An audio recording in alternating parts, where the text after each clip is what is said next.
This is That One Audition with Alyshia Ochse. So, in the beginning, I'm sure you've said this several times, but I'm so curious how somebody from Iran finds themselves. Are you in LA or are you in New York? Where are you? So right now I'm in Vancouver, BC. There you go. Is that where you Yeah. normally are No, residing? so I was in LA since I was like 16 until last year, and then the show was in New York. So I was like, you know what? I'm just gonna change everything up and be based in New York and Vancouver. It Nice. was a wild gamble. I don't know anyone in Vancouver. My folks are here. I was here briefly when I was young, and now I'm just like in a new city, going like, all right, adult, new city, let's see what happens. Wait, why Vancouver? Why did you shoot And something my there? I've shot here many times. My family's here, my folks are here. I have some uncles and stuff. But the real story is I was in a relationship and I was like, let's just move to a new city because I wanted to get out of LA. And I always work abroad or all over. I rarely work in LA, sadly. So I was like, okay, we'll just be between New York and Vancouver. And then that relationship didn't last. So now I'm just in a new city by myself, I which mean, is but hilarious. a good city for work. What? It's Nothing shoots in beautiful, yeah. LA anymore. What are you I talking know, about? but I got so used to LA. I was always like, I was either in Echo Park or Atwater Village. So I had my little, yeah, it's been a big change, but it's good. It's good to just like ruffle things up. And I just think as an actor today, either being overseas or being in Vancouver is the hot spot to be. Truly. I think way to do it. Way to do it early before the rest of us are trying to cling to get to Vancouver or go to the EU. So then early on, when you were living in LA, was this always something that you wanted to do? How'd you find yourself in this? Because I love that you have the great trajectory of short shorts and then Sundance Darling, Sundance Darling. I'm just filling in the audience of how your great resume is building. But oh, how do we find ourselves here? yeah, so I was born in Iran and there was a war going on, there was political unrest. So with me and my mom left and we ended up getting asylum from Canada, Vancouver. Ah, Kind of tied in, I think in the early 90s. And then, but my mom was an artist, but I was not. Like life was crazy, but I wasn't even aware of the arts in that sense. And then I was an athlete. I played college basketball, and I started getting into trouble. And then around 1920, I just got pushed by a counselor. Hey, take this class. You need electives. And it was a drama class that I just jumped into, Beth Hogan. I'll never forget her name. And that kind of sparked it. And I was so in love with the world. It was so different because again, I was an athlete and then I was getting in trouble, and this was like completely different. And then someone approached me to just do like print or something, and I was really unsure because I was like, oh, that's different than that class, that experience I had in that class. And then I don't know how it happened, but it was like almost a street casting where I ended up in a film called Phantom Love by Nina Menkes, which is a black and white art house film that premiered at Sundance. And that was like my entrance into cinema. And then it just started doing short films. And then I did a movie called Taco Course that went to Sundance, well, and then Under the Shadow. So I kept you I had literally are Sundance Darling. I was doing the research last night and I was like, oh, Sundance. Oh, that's nice. That's nice at the start of your career to get a little nudge at that festival. And it does yeah. seem, I wanted to ask, did it open doors? And then as I kept going, I was like, oh, Sundance. Oh, so people should just hire you if they want their film to go to Sundance. But I that's wish it was that simple. No, it was so the first film, which is an incredible filmmaker, but I thought I was like, this is it. After I was like 21, I think, or 22, I was like, this is it. There's now it's offers and uh-huh. completely silly thoughts. And that wasn't the case. And I think I was able to get a manager. So then I started auditioning more. And I think it took all the way up to like Under the Shadow to just be consistently working. But And that was just uh, to catch the audience up. So 2010, no, that's not the first time we went to the Sundance. 2010 is the second time we second, went that was to Taco Sundance. Chorus, which Yep. is insane little film about Muslim punk rockers, which was, I wish it came out now because at that time it did. I think Showtime picked it up. It was just a little festival movie based on a book. So yeah, it was Phantom Love and then Taco Course and then Under the Shadow. Under the Shadow, though, is so incredible. Oh, Such thank you. wow. That was so good. Okay, so at 2016, you feel like that's when you start working. What do you think the shift is, the change? Do you think it literally is the Sundance that kind of opened up the world for you? Or what happened in that arena to start? Because then it does. You're on a trajectory of work. Or so it seems. I love when we look at IMDb and we can create a story for other Yeah. actors. We're like, God, they're just always working. No, there's never any lulls here in this moment. Yeah, that's true. I think it's both. I think that film opened some doors for me, but also I think my mentality changed because I became very snobby about film and I was broke and I was like, I just want to do art house films. Also, I was young at that time and you can do that. You don't have a family. And I was a very purist and I was like, this is silly. No one's going to see these movies. And how many odd jobs can you have without losing your mind? So I think it was also like an interior thing. And that's what I tell young actors now. It's like finding the balance between art and commerce because you want people to see these things. You could be the most incredible singer in your living room, but if you don't share it and have a platform to get it across to people, it doesn't I don't think it hits the same. You want to share it. So I think it was that combined with that. And it was just lots and lots of auditions. My first audition, I remember, speaking of, to me, it's a great audition, but it wasn't on paper in the sense that I was so nervous. This was a short, no, this was a student film, my first audition ever. And the director was so sweet and so kind. I walk in there, I remember I had this brown leather jacket and he was like, all right, forget about the sides. Before I even started, he's like, you just have to improv. You're a soldier and your best friend just got shot. Now I'd be like, oh my God, that's so rich, right? I Right. got so nervous. I looked at him and I said, oh, I just remember I left my car on and I went to grab my jacket. He's, oh, you could just leave it. I was like, oh no, it's chilly. It was like middle of summer. And I was just like shaking leaving the room. You And left? I left. Oh yeah, I was like, nope, that's too much. Like it was so crippling nerves. And then you just keep doing it and you get more and more comfortable. But I still get excited. I think I've heard other actors talk about this, and I think any creative, it's your reaction to the nerves gets better because you still care and you want to be present. But yeah, that was my Okay, so talk. many terrible auditions. I've had great auditions, but that was my first one. I'll never forget. I remember my mom had driven me, and she was like, "What happened?" I was like, "Nope, no, that Not was for me. Not way too today. intense. Not Too today." much. Yeah, Okay, so then I love that you started here because I have so many specific auditions that I want to ask about, but I'll yeah. be remiss not to ask because everybody writes in and says, can you ask more people what to do? What do they do with their nerves? So since that was the first one that you started with, at what point did you overcome the nerves hurdle, or how do you handle your nerves on any audition that you've been able so you can actually stay in the room, Bobby? How you staying in the Yeah, room? staying in the room is it. Yeah. That's it. It's like hot yoga. Just stay in there. I think it's reps. I think it's practicing your craft to build that confidence and whatever form of meditation. I got into meditation, so that helps me a lot. Yeah, I think it's reps and figuring out a way to just calm your nerves. And Yeah. the more confident you are with the material, the more work you've put in.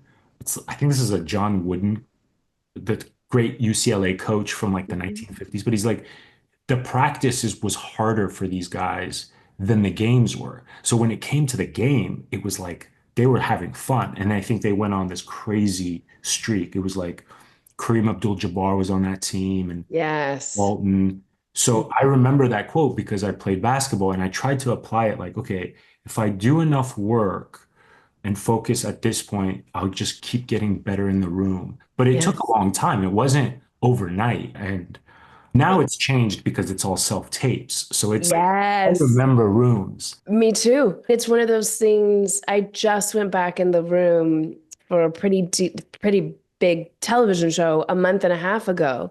And that adrenaline, it's adrenaline now where you're like, oh, wow, this is a different feeling than Yeah, setting up my self tape. I missed it. It does provide some sort of intensity that I think sometimes is yeah, good for certain auditions. yeah.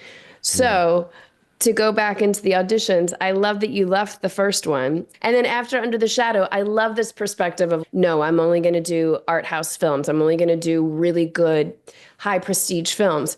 So I wanted to ask then, I want to hear about your, I guess that this was even before Under the Shadow, but I want to hear your Argo audition. Especially, Oh, that's a great story because I'm in it for 3 seconds, but the yep. story of it is it for me, it's great. So I auditioned for, I believe, Laura Kennedy, who was the head of Warner Mhm. Brothers. And it was a bigger part at first, and a buddy of mine got that. But they're like, they love you, come, we'll be in touch or whatever. And that's what my manager had told me afterwards. So then I go meet Ben Affleck. This is the callback now. And again, I had this delusional confidence in certain things, which I don't know. I don't know if it's a good or bad thing, but I remember Laura Kennedy sitting there, Ben Affleck and Grant Heslov, who was the producer, and he gave me a no, which he was wrong about. And it's Persian culture. And he was like, I think he'd be more rough and more. I'm like, no, Persian culture is very different than Arab culture. And this is like, and I saw Laura's face go, uh-oh. And this is, I had probably 3 lines or something, or 5 lines in this at this point, and auditioning at the callback. And I saw her face go like this, but I was like, no, I committed to it. And I was like, no, you're wrong. They don't do this. Persian culture is, think of it like heroin, and Arab culture is like cocaine. I just went down this rant, and she was like, what are you talking about? I was like, Persians will be so gracious, even though they hate you, and they're going to, like, and they're like, okay. And I was like, I completely fucked this up. Because then he's like, okay, do it your way. This is what Ben said. Ben. And so I did it my way, and I didn't get the part. And I was like, oh, I called my manager afterwards, and I was like, I ruined that. Everyone hates me. I stood up to the director because I said he was wrong on it. And my manager was like, wow. I was like, all right, it happened. Moving on. Then I get a call like, oh, he loved you. He's writing this little bit for you to in this thing.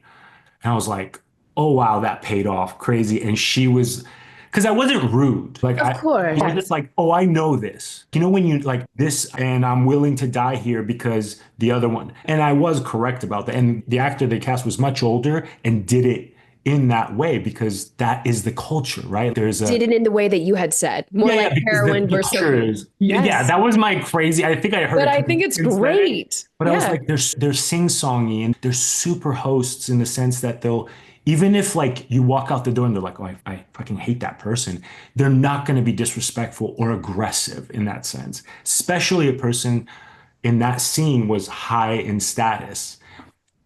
So it felt really nice. And then Argo saga continues. This is a famous story. One of the actors got fired the day before, and the day I show up to do my scene, oh, and that first role was gone. So then they had to put me in another role because they just wanted to plug me in because I think they just Respected probably your knowledge and yeah, how and you he's an presented. actor. He's an Yes. actor, so I think he connected to that. So then again, the delusion. I have probably 5 lines, and I'm like screaming them in an airport now, right? I show up. He looks at me, he goes, Jacqueline West is a costume designer. I had connected with her. She's incredible. He goes, he's too young. This doesn't work. Basically, I was about to get fired on the spot. And I was like in costume. And Jacqueline West stood up for me and was like, no, he's perfect. Blah, blah, blah, blah, blah. So this is all in one day. And then I had the audacity to go to him with a note on how to do the scene and change something. And he goes, this is, I remember, like now, as someone who's now been in the industry a long time, I'm like, what were you doing? He goes, okay. So she takes me up to him after I almost got fired and goes, Bobby has an idea for this scene. And again, this is Argo. I think he had done The Town, other Gone, films. baby, Like, gone. it's a Yep. massive movie. And I go, this is my idea. I shared my idea. He looked at me. He's like, all right, kid, try it. And I was like, wow.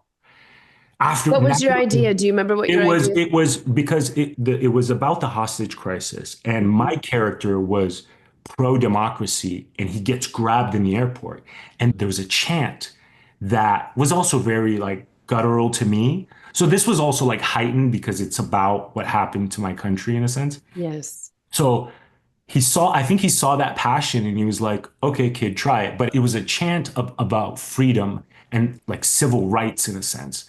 And he's, okay, try it. They used some of it, but they used the rest of it in the movie, which I was like, hell yeah. You made Argo better. I'm so glad I just asked about that audition. If you don't blink, yes, in that moment. But again, I just think But it as was so much, I respected him so much as a filmmaker because I was like, again, this was like the day player, right? The guy who has two lines, but he listened to me. Like it was wild. It was wild to, and it taught me so much about how to treat everyone with dignity and respect. And I saw that from him. and also a day player, okay, sure. That's what we're labeled in those Yeah. moments.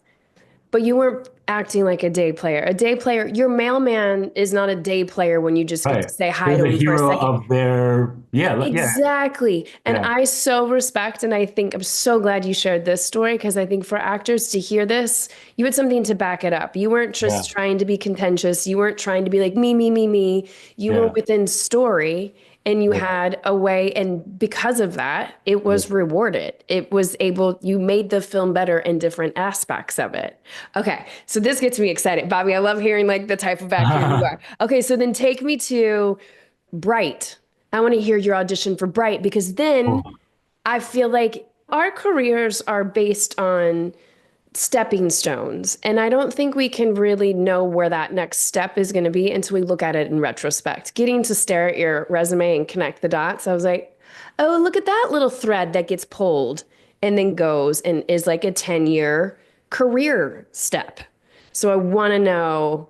I'm so glad you brought that up. That it was probably one of the most important auditions. So that was I think that was 2017, if I'm not mistaken. That's when it came out. So I didn't, yeah, like 2016, maybe you probably went Yeah. in. Yeah. So under the shadow, I was able to go with a much bigger management company. And my manager at that time, Mary Vernew, was casting that film. Yep. She was like, the story was, I don't read people I haven't bring him into, she doesn't bring people into directors if I haven't read them in person. But my manager, who was an amazing manager, at that time, pushed for this. So she took a risk, Mary did, and my manager pushed, and I got in front of David Ayer. As And the first audition. So you didn't have yeah, to so pre-read with I didn't Mary. pre-read at that time you were going in. So I go in, bunch of people, it was like downtown, and I do the scene, and he's he just looks like he's such a different energy. And I'm like, oh, he fucking hates me. And then he's like, do it again, do it like this. And I did it again the way he asked. And then he's like, okay, thank you. And I leave. And I'm like, again, I messed that up because he just, I think I'm good at reading energy, but he did not mess Give with me it. anything. So then they're like a day or two later, David loves you. They're offering you the role, and it's opposite Will Smith. And I was like, what? It was insane because that was like a huge opportunity. And Mary, Huge. yeah. And can we reverse engineer a little bit? I'm so Mhm. curious. What were your audition sides for that role? And It then was what? the big scene I have with him. And so in the audition, I stayed on paper. And then when we ended up doing it, he let me go. And I didn't even know I can improv. But most of that ending part when I'm ripping into him was all improv of David talking me through the scene. And I was like, Will's about to slap me in real life and it changed. I don't want to say what it was, but the line of work of his wife and it changed. So I was like digging in. It was a very intense scene, and I was working with Kenny and Will, and it was an awesome scene to just be a part of because I just had gone from these little Sundance movies, and then I'm acting opposite Will Smith. And it's at that point too, it's Netflix's biggest, like their first Yeah, big $90 million yeah. budget film that they're putting forward. So in the audition, when you did that scene, what was his note that he was like, okay, thank you? Do you So remember? now I understand because I've worked with him a few times. He's probably one of the most important directors, or the most important director I've worked with, because he keeps bringing me back, and has been incredible to me. I love that dude. I did my take, and then he told me to do it like I'm talking to my best friend. That was the note. But I think it was more to see if I could take direction and be malleable. And it was very quick. That's why I was like, oh, we didn't really, I was like, oh, I think it just went okay or bad. It was Mhm. like, that's why when I walked out, I was like, this isn't what I thought would happen, because I'm in the room. It's the first time meeting this casting director, who is the most important casting director to me because she's completely changed my career. So I was like, this went bad. But that's the problem, right? As actors, we have this idea of how it should go. Instead, you have to learn to just be there and play and just go in prepared. And then the thing we always say, throw it away and just be Throw present. it away. That's why I never, whenever my agents and managers are like, how'd it go? How you feel about it? And I go, I can't tell you how I feel about it. I was doing Yeah. something else. I'm trying to read the room. I Yeah. always try to be like, what did I discover? Did I discover anything in this? Because my feelings are never fucking facts once I leave a room, especially like that. Okay, so on the day, because David has gone on the record saying that you were one of the best, funniest parts of Bright, which is why he brought you into Beekeeper. What else has he brought you into? So after Bright, I did Deputy, which was a Yes. TV show. Yes, that's what it Then, was. then I did, the last thing was Beekeeper. Um, Okay, so on the day, like you said, he let you riff and improv. What do you think about that? Is it because you went toe to toe with Will and you did not back down? What was it that kind of I think it was, cinched? yeah, I think it was that. I don't know. I think we just had like a soul connection, he got me and I got him. He has such a beautiful energy and he had such a tough upbringing.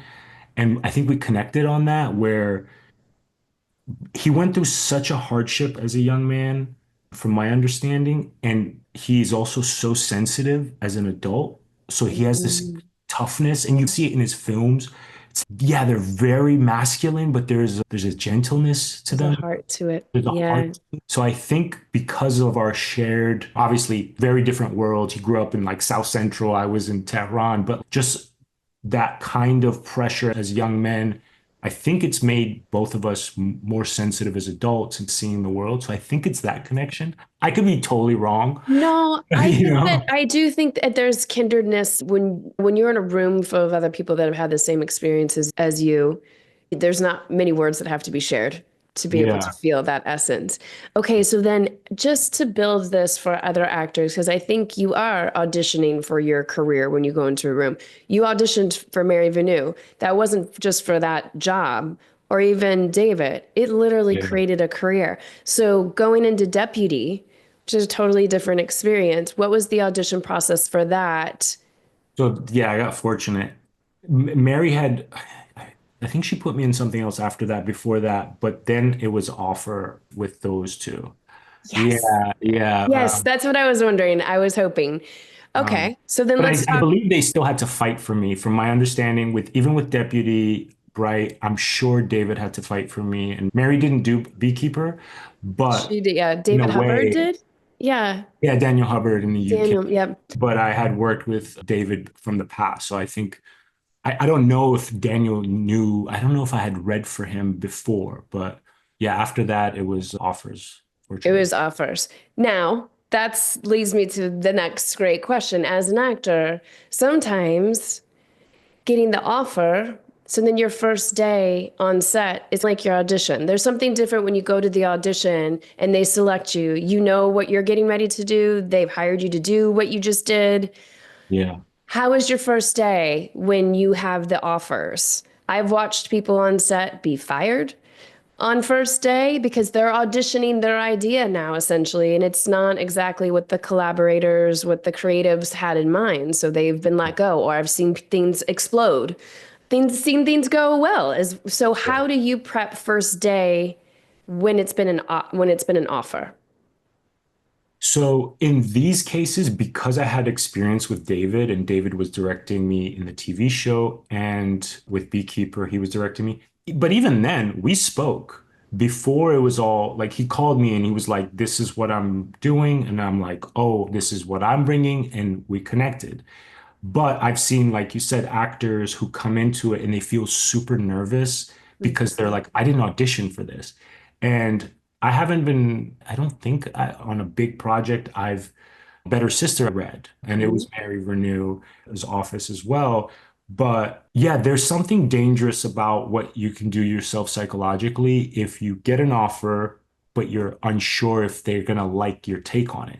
And I think then you just have to be over prepared and then trust yourself. What else are you going to do? You're going to see if you can work with the director, see if you can workshop, see if you can rehearse something just to get a sense. And I've seen this many times. It's a great thing you brought up. And I've seen it be really detrimental throughout a film because the actor is always unsure of, dude, oh, I'm going to get fired. Oh, because those thoughts happen to all of us, but you have to combat that somehow. Yeah, and I think you being able to have that collaborative conversation ahead of time really helps. Obviously, and having the Yeah. reputation with David. Okay, so then Better Sister. I just went into Mary's office 6 weeks ago. She's loving having everybody come back in person. For Better Sister, was it in person or was it a self-tape? So the tape, I don't know what happened. So I think, oh, I know what happened. Insane. I tore my Achilles 2 summers ago. So I was recovering from that. And she was like, you can come in and read, we'll tape you, or you send in a tape. Because I was like, ow, I don't know how soon I can just be up and running. I taped. And then I believe the showrunner and our director session was supposed to be in person, but then some people were in New York, some people were in LA. So all of it was on Zooms. So it was, yeah, it was at one tape and then one Zoom. The TV and film landscape, it's constantly changing, but traditional actor training has largely remained the same. It's focused on a theater model whose main goal is to help you stretch the expression of your instrument.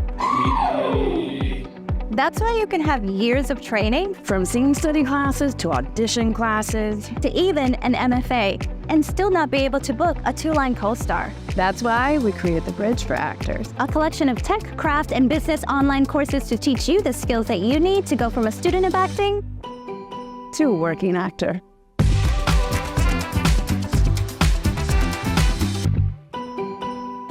Okay, I want to get into it because here's what's great, Bobby. I love watching your earliest stuff. And I think that we can represent ourselves so much, like you said, the childhood that you had, the world experience that you have. You're able to go toe to toe with Ben Affleck about how a certain scene should go because you culturally understand more than he's experienced. So you can bring that to the table. What I love about this character for Better Sister, it doesn't matter what your instrument is representing, right? Like this detective is just who he is. Yeah. Also, I have so many questions. The mustache. Was the mustache your choice? Was that something that was discussed later? Yeah, so the mustache, I'm always messing about with my face and hair. I did a show called Black Summer, which I had a different look. And in my head, I think of myself as a character actor, which I've loved. Some of my favorite actors are character actors. And so I mess about with my hair and face and I'll shave my head, I'll do everything. But for some reason, I had a mustache when I read. And I was like, oh, this works great. Because I was like, okay, Beekeeper, I had a goatee.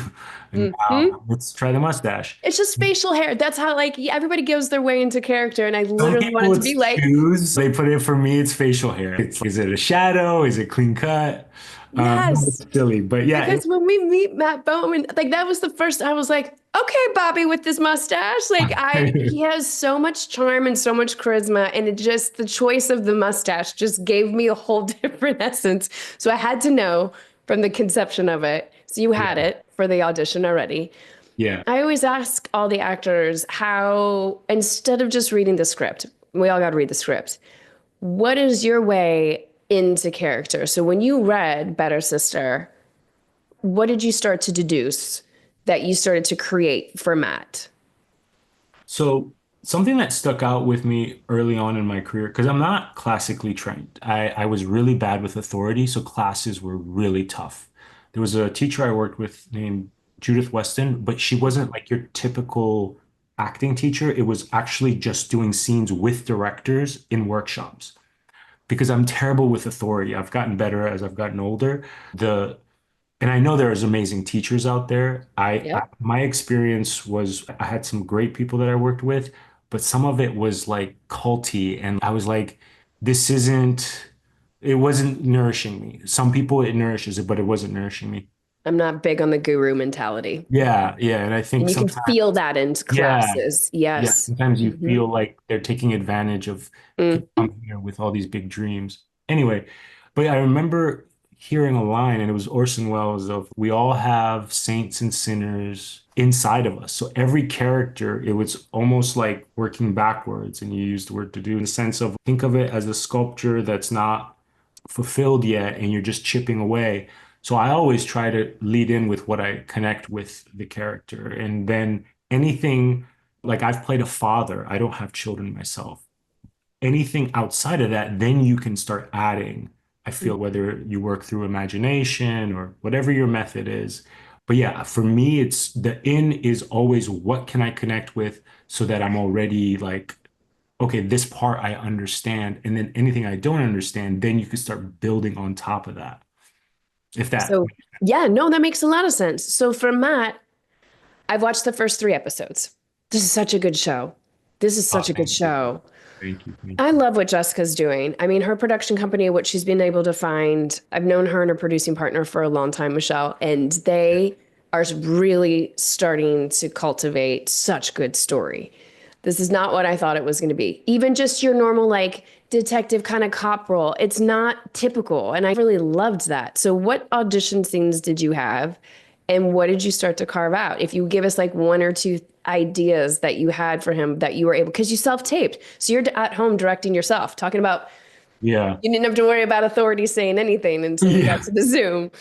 So you saw 3 episodes? Oh, it's in the first It episode. is. The Yeah, I would scene, the assume. crime scene, the crime scene with Mm-hmm. Kim. But I also, yeah, so I prepped. That was my audition. I think there was another scene I did for the audition that wasn't in the final scripts. So I don't even think we filmed it, or we filmed a version of that, which was a car scene that I believe is in episode 6.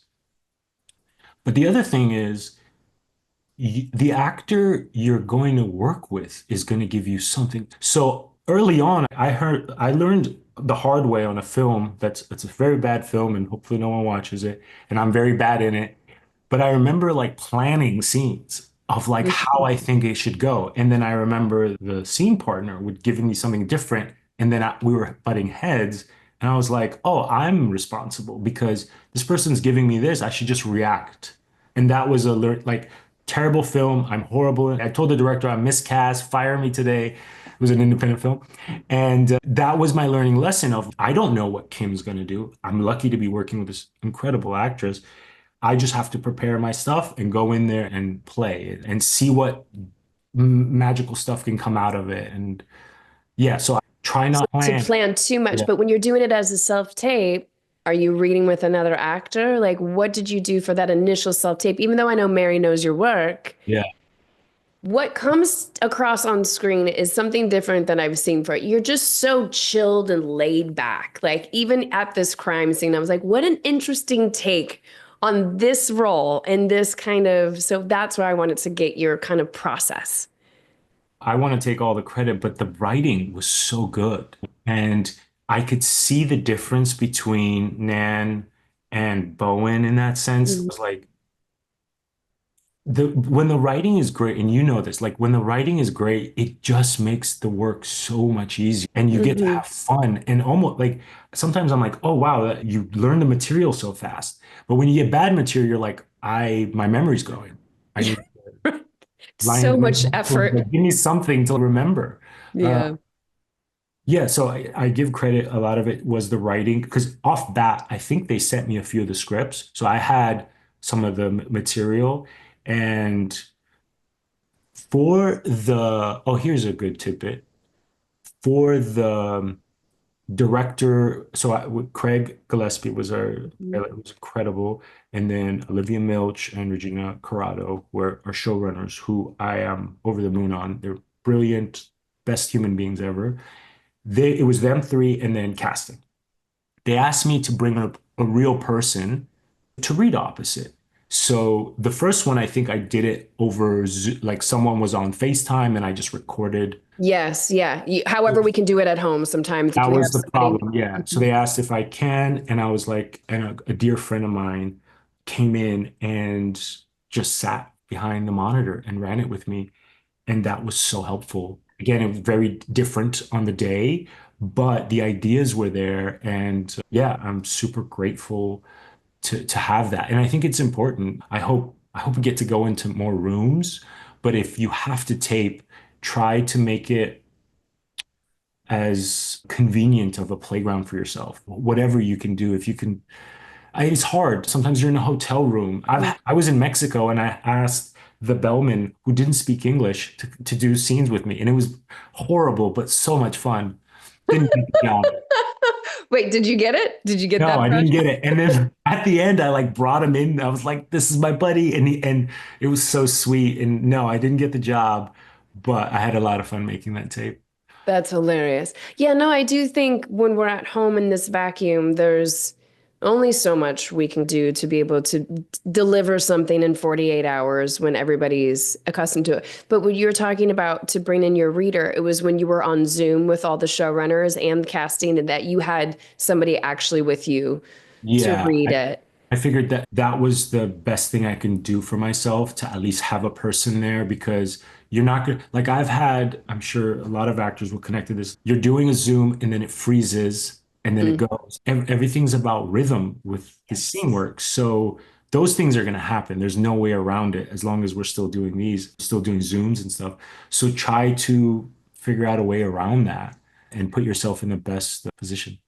So then actually shooting Better Sister, once you guys are cast, how is the dynamic of set of you guys working on what you guys are working on? Because the chemistry is so snappy between you and Nan. It's great. I just really haven't seen this kind of, we don't get to see this as much because the focal, like you guys are the B storyline, let's say, right? Like A storyline, we've got Jessica Biel, we got Elizabeth Banks, we got a whole crime scene we're going on.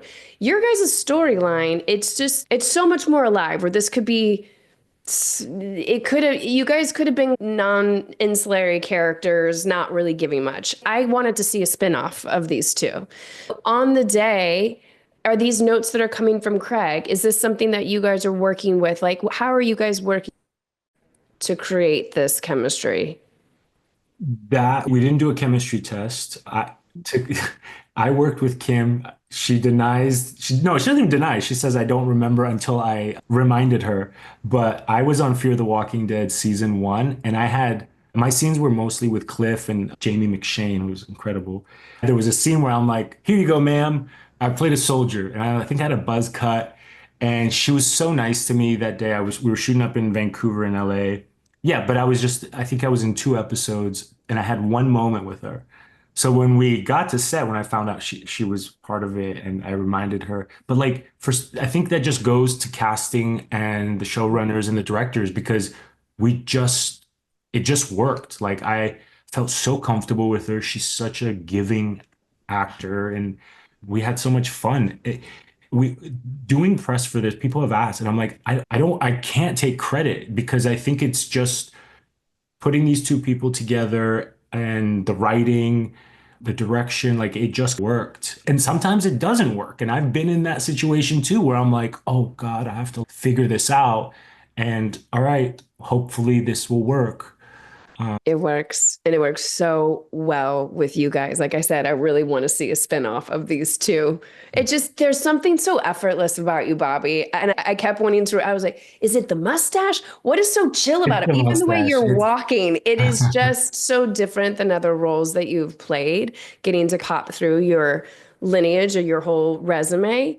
If you were to go back, because like you said earlier on in your career, you had either problems with authority or there was this ignorance that was almost blissful that put you in a position of having so much confidence. Would you do anything different? What would you bestow upon other actors that are in their climbing right now, that would be beneficial, I think. In my personal life, no, I don't think I would do anything different. But if I see a young actor making a mistake at that time I was making, because I think failure is good. How many thousands of auditions you go, you learn from those. I've learned much more from all the failures. I think that's just across the board. Everyone can say the same thing if they're aware of it. I remember Cliff Curtis, actually, Fear the Walking Dead, he said something to me that really stood out. He said, don't play the celebrity game, be an actor. It's like, uh, I was like it was so fun. Like I didn't understand what he meant at that time. Now I understand it, and that's what I would say. I think to young actors is the don't chase the result. Just Mhm. try to get really good at your craft and really confident with your work, and figure out ways to stay grounded. I tell Yeah. actors all the time, do regular jobs. If it's not a job, go learn something. Sometimes this life can become very, you're in a bubble. You stop connecting to real people. You're portraying real people. And if I'm living this kind of fairy tale life, you have to be able to connect. That's just my advice. That's just my, Yeah. but No, absolutely. That's what I was looking for. actors, I would say craft. But I'm sure there are people who would say opposite. They're like, oh no, you have to be business savvy and this and that. That wasn't my way. I figured I'm just going to try to get, and I don't know if that's happening or not, but really good at the craft part or focus, art is subjective, but focus on the craft part and be a radical optimist and just go with it. If you truly love this, you're going to do this on a stage in the middle of North Dakota. Yes. And that's why I always ask actors, like, would you do this if there was no Oscars, there's For no fun and for money? free. Yeah. Now, Mhm. I somehow fell in love with storytelling. Like I just thought it's such an incredible thing to, again, I was an only child. I don't know if I mentioned that, but I didn't have brothers and sisters. So this to me is like a big family. And that's Yes. riches. I get Yeah. to to shoot is such an incredible job, but I think we sometimes we forget like those long hours, like you're getting, not every actor gets to work. I've not worked for a long time. And once you do get to do, you have to, it's like soul food. You have to, even if it's something you're not maybe crazy passionate about, you're getting to do this thing that I think actors keep forgetting. I always have to nudge them in a loving way. Be like, this is amazing that you get, we're doing arts and crafts with millions of dollars. That's Exactly. crazy. It's You know what I mean? insane. Yes, it So, is. so be grateful. Like I Well, remind myself all the time, and I think that's important. I agree. But in those moments when you're not working, and like you just pointed that out, there's been times where it's been a long time. How do you stay grateful? What do you do in the meantime? And since you seem to be such a confident person that when the work does show up, how are you keeping that confidence throughout that time? And let's talk more like post like 2016, not early on in the career, but once you started working, there's been few droughts, let's call it, since the work has really been rolling. What are you doing in that time to pay the bills and or to keep your confidence up for when the next project comes? Because stuff comes. We just don't Yeah. know when it's coming. Yeah. I think being an actor doesn't define me as a human being. Mm, And I think when you're not working, this is the problem. When you're not working, you don't feel like you're an actor. That's not true. mm, You are. If you're a writer, and we've had writers who write one thing every 20 years and they're brilliant. yeah. So lean into that. This is a craft that you do. And whether you make 10 films or 100 films, that's not up to me or to decide. But I think when I'm not working, I focus on every aspect of your life, whether it's love, friendship, family, Mm. your health, mental health. Focus on those things. And I don't want to be preachy, but I think we get into this negative space where we're just like, oh, if I'm comparison, right? If I'm not Mhm. this, that is the worst thing. And we all do it and it's awful. Stop doing that. It's not serving you. And No, you're your biggest enemy. And for me, when I'm not working, I try to focus on that because it is a thought. They're like negative thoughts. After every job, I'm like, could be the last one. exactly. It You could. never know. Yeah, you It could could. never know. Most likely it's not, but it could. Because you said earlier you didn't necessarily go to school for this, but you have worked with some incredible talents, like people that have been able to sustain careers for a long time. What is something tangible that you've picked up from any actor that you've worked with, process-wise, that you've been able to implement into your work? Ooh. Off just instinctual reaction to that, Jamie McShane from Fear the Walking Dead. Again, that was my first big TV show. And it wasn't like he taught me a technique, but he was so kind and loving. He's a brilliant actor. I don't know if you're familiar with his work, Yep. but brilliant. Yeah, Bloodline, if you watch him in that, It's my favorite. It's one of my favorite shows. I'm so sad that went away. he's Could so have good. kept going. I haven't seen him in years, but he would do little things where he would like just move me slightly to find my light. And I was like, afterwards and looking back, I'm like, that was so beautiful. And I want to do that. I want to pass that on. And I try to do that with whether you have one line or whoever it is. It was more of like that approach of how you treat, because I was so nervous inside. I was like, this is crazy. It was such a massive project. And he was really loving. And that is what I took from him. I was like, oh, I love that. I want to, when I'm in that position and I have the confidence and the experience, I want to share that. And I hope I'm doing that now. I don't know, but I think again, I'm going to go back. I think it's the ease of what we see in Matt, in The Better Sister. There is something so effortless. There's something I think early on in your career, not your career, all careers, it takes a while to get comfortable on camera. It takes a while to like literally find your light, making sure script analysis is a whole other thing, getting specific. But there's something about when it all collides together and it's captured. So I think going from The Walking Dead, it's been what, over 10 years, 12 years. And now you're seeing this effortless, now the camera's invited in, which is why I'm like, can we see the spinoff? So everybody needs to watch this, The Better Sister. It's airing now because this will be coming out in a couple weeks. Where can everybody find you?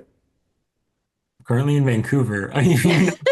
Here's my address. They'll come and knock on my Yeah, door. let's have coffee. Are you on social? I have an Instagram. I think I have a Twitter. I'm very bad at social media, but I'm learning and I'm open and I'm trying to get better at that stuff. But yeah, for me, it's like I want to share the work. I hope everyone tunes in. I'm very proud of the show, the filmmakers, the actors, the crew. Everyone's incredible. And You can watch it there. Okay, last question. I know I said that was the last one. I have one more. Because you've done so many really interesting independent films, studio films, what's the one thing that hasn't gotten a lot of love that you're really proud of that you would love for people to go watch?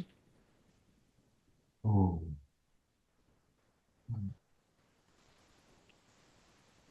I think it was supposed to continue on. Black Summer, which is like apocalyptic show, it was actually really well made. And I wasn't on the first season, I was on the second season, and I think they were wanted to do more. But I'm very proud of that show. I think it was really gritty and it was a very dark role that they had me do, and I was very grateful. I think that's one. I can't think of another one that, That one's pretty good. And we didn't get to yeah, touch on it too much, but I'm glad that you mentioned that because I think that's definitely one that yeah, people should go just to see the stark difference of talent. Like you said, as a character, you're a chameleon. You really are from different roles. It was so fun to do a deep dive and watch all the different stuff. So thank you for thank sitting you in the for having seat me. and giving us some info behind the scenes. Everybody watch The Better Sister. Thanks, Matt. Oh, thanks, Matt. See, I'm like, thanks, Matt. Great I don't talking care. to you. Method actor. Thank you so much for doing this. This is great.